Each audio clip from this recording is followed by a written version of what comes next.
Hi, Gunnar and Corinne. So we just decided the equity statement is going to be due by Thanksgiving. And then the academic book study part 1 is due by Tuesday for Zoom. Both of these assignment descriptions are on Blackboard.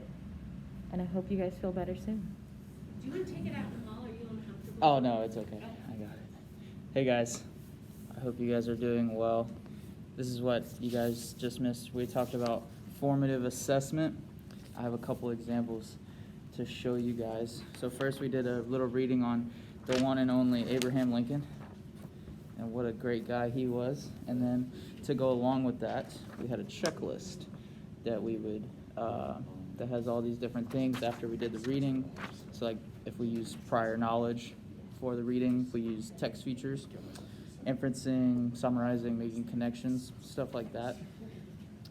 And then we had this reading, the Underground Railroad, and the assessment we used for that was Plickers.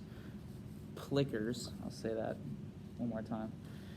It's a fun interactive game for us to kind of summarize the material. Here is an example. It's a little fun worksheet, and then Lane will use her phone to see what answers we did get correctly. Me and Ryan won, just to throw that out there. But yeah, that is what you guys missed for formative assessment, and I hope everything is going well. Get better. Hey, Corin and Gunnar, another thing you missed today is we talked about interim assessment, and that's kind of in between formative and summative. That's the assessment I like to think about it as taking the temperature of your students on one particular area. So we actually looked at a MAP report. This is a standardized test by the NWEA, which is a national test that students take typically in K-8 3 times a year.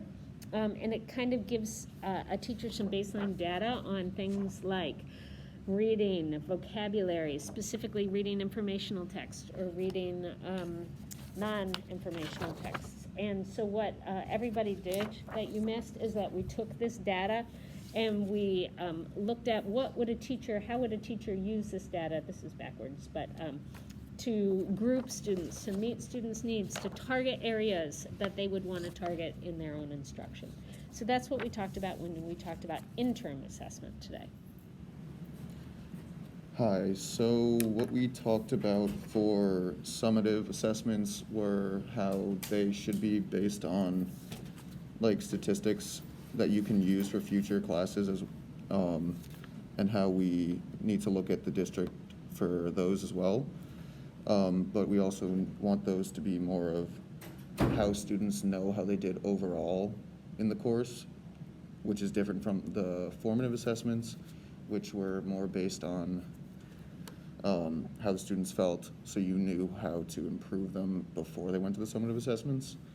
And we also talked about how summative assessments don't have to be necessarily a test. They can have a project or something, and we talked about the importance of rubrics and how they need to be like distinctly defined so students know what they're expected so they can actually perform the task without failure.